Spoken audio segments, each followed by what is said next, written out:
India has recently secured a long-term uranium supply with Australia, and there was an arrangement that was signed between Australia and India, right? And this is important because India is trying to dramatically expand its nuclear power capacity, right? But before understanding what was happened in this particular deal between India and Australia, we need to understand one basic question. Why does India need imported uranium when it has its own uranium reserve? हमारे India के पास already इसके पास अपना reserve है, तो हम क्यों import करने की बात करते हैं? और सिर्फ ऑस्ट्रेलिया से ही नहीं, हम मल्टीपल कंट्रीज से इंपोर्ट करने की बात कर रहे हैं। तो पहला सवाल तो ये है। दूसरा सवाल, अगर हमारे पास रिजर्व है तो वो कहाँ है, वेयर? और यूरेनियम है तो यूरेनियम को किस तरीके से यूज़ किया जाता है? यूज़ करने की जो मशीन है या फिर जो जिसे आप रिएक्टर कहते हैं, वो रिएक्टर कितने तरीके का होता है? क्योंकि ये सब सवाल आपसे पूछा जाता है प्रीलिम्स में। उसके साथ ही साथ क्या क्या चैलेंजेस हैं इंडिया के साथ और क्या क्या मिशंस हैं, इन सभी चीज़ों को हम लोग समझेंगे बहुत ही डिटेल तरीके से, बहुत ही पोस्टमार्टम तरीके से हम इस सारी चीज़ों को पोस्टमार्टम करेंगे। सबसे पहले इन सभी चीज़ों को समझने से पहले there is a little introduction about this platform. आप सभी जानते हैं कि अगर आप यूपीएससी सिविल सर्विसेज एग्ज़ाम की प्रिपरेशन कर रहे हैं या फिर किसी भी स्टेट सिविल सर्विसेज एग्ज़ाम की प्रिपरेशन कर रहे हैं, then you are watching the right lecture, you are at the right platform. This is Sarvoch IAS, and here you will get each and every resources that is required for your effective preparation. It's completely free, it's completely without any cost. So we are not taking any charges, any fee from you. And this organization, this platform works on the principle that your economic obstacles, your financial hurdles should not be a problem for getting education, for working on your dream. And if you have a dream, if you have an aspiration to become an IAS, IPS officer and contribute to the development of this nation, then आपका किसी भी तरीके से कोई financial constants हो, वो आपके सपने को और आपके इस सपने के बीच में किसी भी तरीके से बाधा नहीं बनना चाहिए। तो इसीलिए इसी प्रिंसिपल पे हमारा ये ऑर्गेनाइजेशन काम करता है। अगर आप हमारे वे ऑफ एक्सप्लेनेशन से सेटिस्फाइड होंगे तो कमेंट बॉक्स में मेंशन कीजिएगा, हमारे लेक्चर को लाइक कीजिएगा कि you are satisfied, you understood everything very perfectly. और अगर आपको लगे कि किसी भी तरीके से कोई डाउट है तो आप कमेंट बॉक्स में डाउट भी पूछ सकते हैं और ज़्यादा से ज़्यादा लोगों तक शेयर करें ताकि इस फ्री इनिशिएटिव, इस फ्री प्लेटफॉर्म के बारे में, जो कि कम्प्लीटली इस नेशन के लिए डेडिकेटेड है, जो कि कम्प्लीटली इस जेन्युइन एंड डिवोटेड कैंडिडेट्स जो कि यूपीएससी की प्रिपरेशन कर रहे हैं, बीपीएससी की प्रिपरेशन कर रहे हैं या फिर किसी भी सिविल सर्विसेज की प्रिपरेशन कर रहे हैं, उनके लिए डेडिकेट है। तो आप ज़्यादा से ज़्यादा शेयर करें। Currently we are providing complete package for GS2, GS3 and anthropology optional and the entire current affairs for UPSC. तो यहाँ पर हम सिर्फ और सिर्फ काम की बात करते हैं, कोई भी बकवास बात नहीं, किसी भी तरीके से जोक, हंसी मजाक ये सब हम नहीं करते। तो आइए जुड़िए और अपने प्रिपरेशन को नेक्स्ट लेवल तक ले जाइए। चलिए, तो विदाउट वेस्टिंग मच टाइम हमें अपने मुद्दे पे बात करना चाहिए। So why does India need imported uranium when it has its own uranium reserve? तो कहानी की शुरुआत हम यहीं से करेंगे। आप सभी को पता है कि India is targeting for 100 gigawatt nuclear capacity by 2047. This is the target year, and by this year we have to become 100 gigawatt nuclear capacity. हमें अपने कैपेसिटी को एक्सपेंड कर लेना पड़ेगा। And now building nuclear reactors is only one part of the story. अगर आप जो हैं, पहले तो न्यूक्लियर पावर के बारे में समझ लीजिए कि न्यूक्लियर पावर होता क्या है। इस न्यूक्लियर पावर से आप इलेक्ट्रिसिटी लंबे समय तक जनरेट कर सकते हैं। आप इस न्यूक्लियर पावर से जो इलेक्ट्रिसिटी जनरेट करेंगे उसमें कार्बन की इमिशंस बहुत ही कम होगी, जो कि हमारा टारगेट है कि 2070 तक हमें नेट जीरो एमिशन वाला कंट्री बनना है। और हम कोल और बोल्स्टर्स, है ना, कोल्स जो है इस पे हम अपना डिपेंडेंसी, इस पे हम अपना रिलायंस जो है, जो हम कोल इंपोर्ट करते हैं, जो कि एक तरीके से देखा जाए तो ये एमिशंस के लिए भी बहुत खतरा है, क्लाइमेट चेंज के लिए भी बहुत खतरा है, हमारे इन्वायरमेंट के लिए भी सही नहीं है, और इस पे हमारा बर्डन भी है क्योंकि हमें इंपोर्ट करने के लिए अच्छा खासा अमाउंट लग जाता है। तो कहीं ना कहीं ये रिलायंस, कोल की रिलायंस पे हमें रिड्यूस करना पड़ेगा और it will bolster our energy security. So that's why nuclear power is important. And now we have a target by 2047, we have to achieve 100 gigawatt nuclear power capacity. And achieving this massive scale requires not just building reactors, but ensuring a secure and reliable nuclear fuel supply chain. है ना?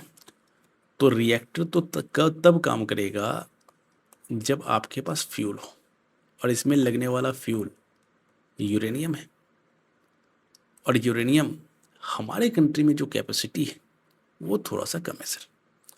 तो चलिए आगे देखते हैं कि पूरा का पूरा जो हमारे यहाँ पे यूरेनियम की रियलिटी है वो क्या है। आप सब जानते हैं India does have domestic uranium resources, and this uranium deposits are spread across several states including Jharkhand, है ना।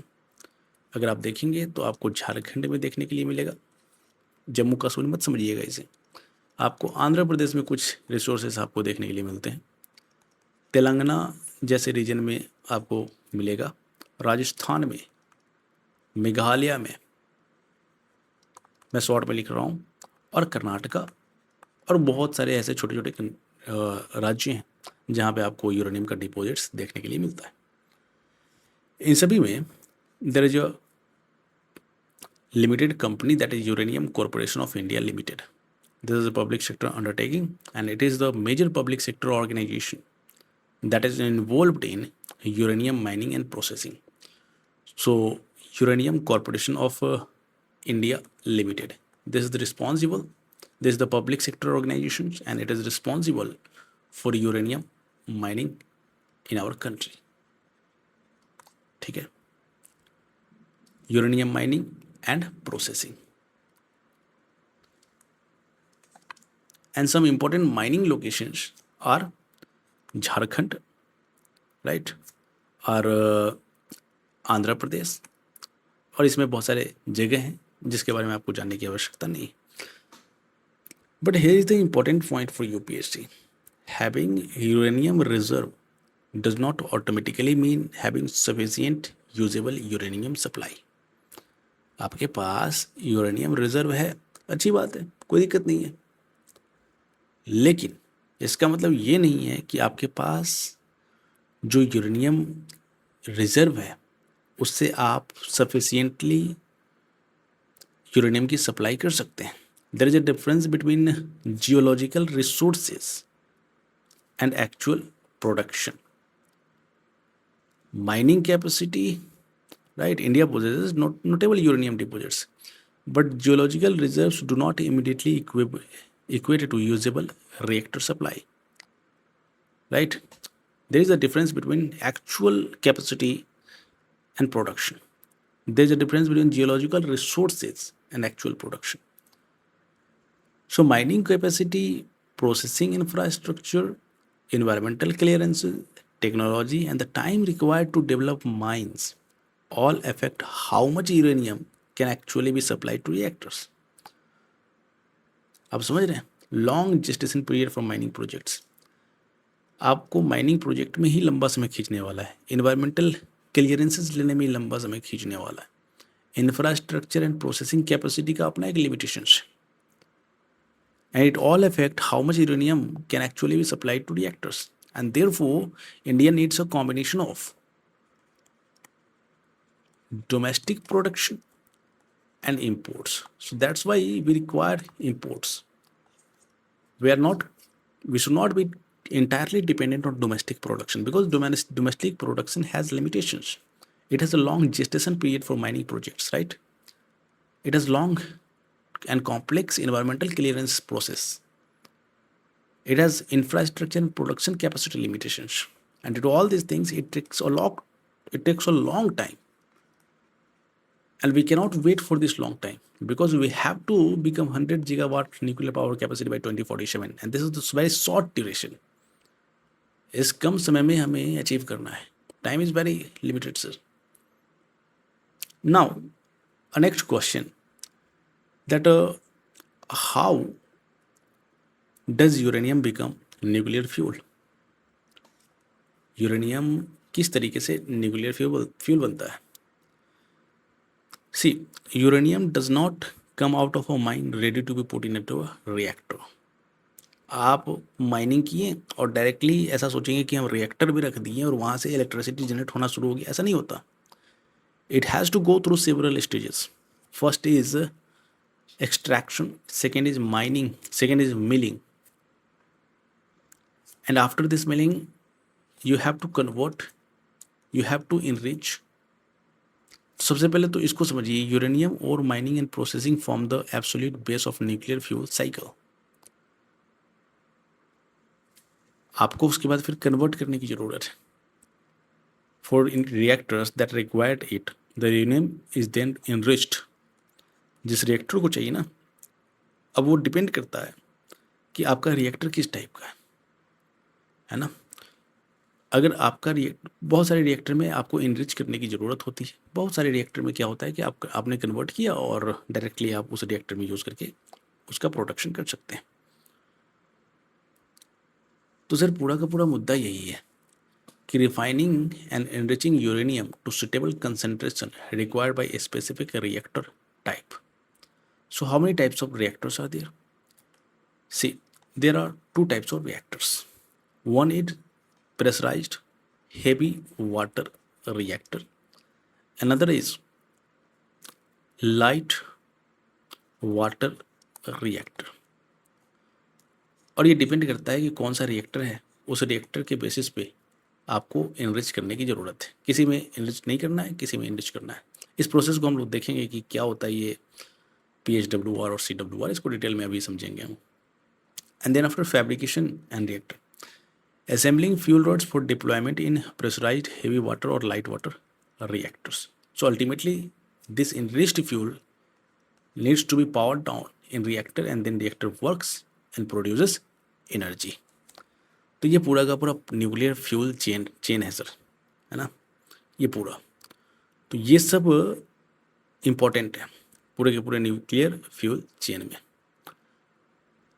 But here all reactors do not require the same type of uranium, and this is very important for UPSC. So I am writing here, और मैंने 21 अगस्त को भी कहा था,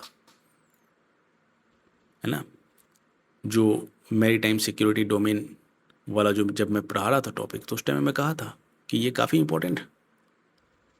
और मैं आपको 18 मिनट में पूरा का पूरा वो एक्सप्लेन किया था मैरीटाइम डोमेन अवेयरनेस के बारे में.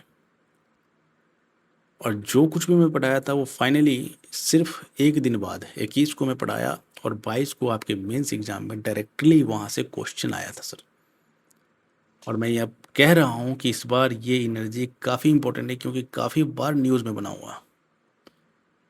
न्यूक्लियर कैपेसिटी, है ना, critical energies, rare earth elements, this all are important, because आजकल आप यही सारी क्वेश्चन देखेंगे. तो ये इम्पॉर्टेंट है. और यहाँ पे for prelims it is very important.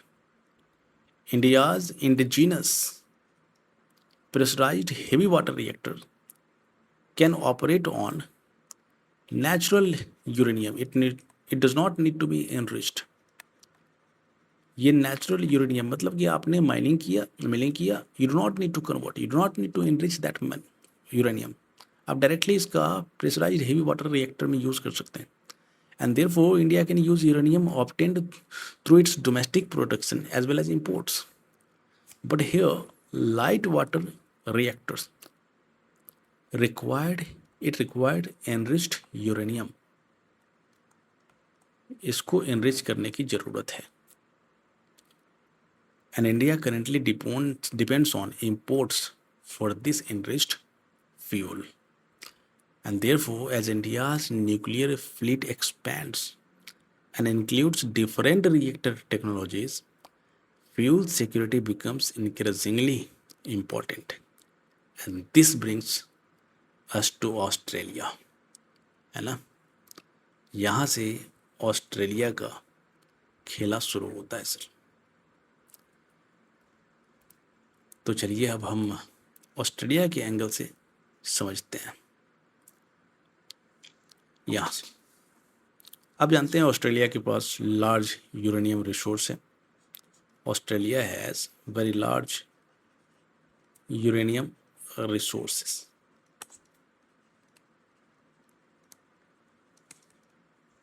And India and Australia have developed a civil nuclear cooperation framework. तो यहाँ से एक और चीज़ लिख लीजिए, civil nuclear cooperation framework. And long term uranium supply strengthens the practical implementation of that cooperation.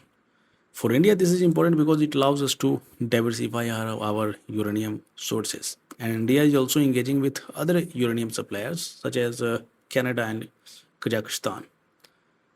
है ना। तो हम यहाँ भी इन्वॉल्व हैं, अपने आप को इन्वॉल्व कर रखे हैं। यहाँ से भी जो है यूरेनियम इंपोर्ट करने की बात करते हैं। जरूरी नहीं कि सिर्फ और सिर्फ ऑस्ट्रेलिया है, कनाडा से भी, कजाकिस्तान से भी। तो हमने अपने यूरेनियम इंपोर्ट के लिए, यूरेनियम रिक्वायरमेंट के लिए हमने अपने आप को डाइवर्सिफाई कर रखा है। हम और भी डाइवर्सिफाई करेंगे, और भी जो जो कंट्रीज़ यूरेनियम प्रोवाइड कराएंगी हम उनसे भी इंगेज करेंगे अपने आप को, ताकि हम वल्नरेबल ना हो किसी एक पार्टिकुलर कंट्री पे डिपेंड हो करके। So that's why this is the strategic significance of India Australia partnership. Then after India-Australia framework, that is bilateral civil nuclear cooperation framework that establishes a reliable foundation for long-term uranium trade. Via this cooperation framework, Australia will provide the uranium requirements of India for long term, and that is full independence. We also diversify our uranium import by engaging with multiple countries so that we could not be vulnerable in front of Australia, right? So this is the diversifying international fuel sources, and there is also international foreign policy angle here. You know, India-Australia relations are no longer limited to trade, है ना। सिर्फ और सिर्फ trade तक हम लोग अब involve नहीं। The two countries, India and Australia, they cooperate in areas such as defense. They cooperate in areas such as defence. हम अब ट्रेड की बात नहीं करते, हम अब एनर्जी की बात नहीं करते, अब हम डिफेंस के बारे में बात करते हैं। हम क्रिटिकल मिनरल्स पे एक दूसरे को कोऑपरेट करने की बात करते हैं, हम टेक्नोलॉजी पे एक दूसरे को कोऑपरेट करने की बात करते हैं, हम मैरीटाइम सिक्योरिटी को प्रमोट करने की बात करते हैं। और आपको पता है कि मैरीटाइम सिक्योरिटी में किस तरीके से क्वाड एक इम्पोर्टेंट रोल प्ले करने वाला है, that is against China, that is to counter China's growing influence in Indo-Pacific Ocean. और यहाँ पर क्वाड से इंडिया को भी फायदा है। और quad is also had one objective to promote, to strengthen maritime security in Indo-Pacific. So this is the area where India and Australia cooperate each other. And this civil nuclear cooperation adds another strategic dimension to this relationship. So this one news item can be connected with both. Here you can connect both of these things. GS paper 2, GS paper 3, ये दोनों में आप इसको add कर सकते हैं। GS paper 2 में international relation में इंडिया एंड ऑस्ट्रेलिया के लिए ये न्यूज़ इंपॉर्टेंट हो जाता है, और GS 3 में एनर्जी सिक्योरिटी में ये इंपॉर्टेंट हो जाता है, जो कि सिर्फ और सिर्फ एक लाइन इंपॉर्टेंट होगा, that is we are diversifying our energy requirement by engaging with multiple countries. ठीक है। तो these are the area, these are the foreign policy angle that is important for GS paper 2. So beyond energy, we are engaging with Australia. There is Indo-Pacific alignment where we want to maintain maritime security in Indo-Pacific region. We want to counter China's growing influence that is encircling India and Indian Ocean by a string of pearls.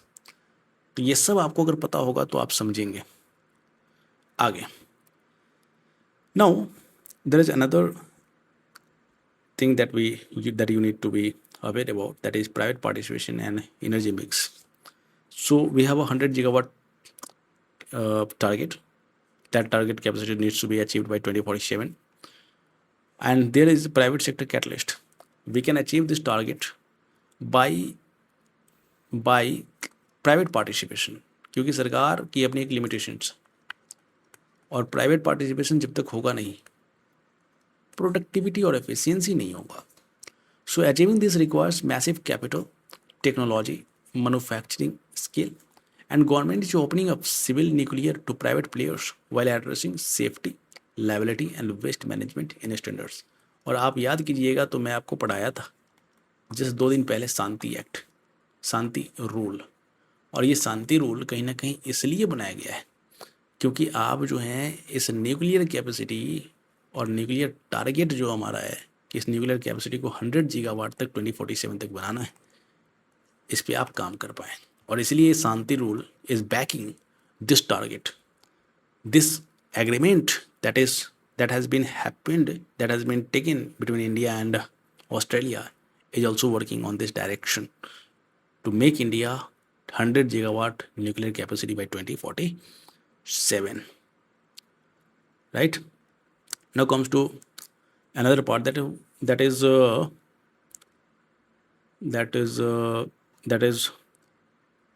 I think there is no slide mentioned here. Let me explain you briefly by writing on this slide. Now, what is the larger significance of Australia uranium deal?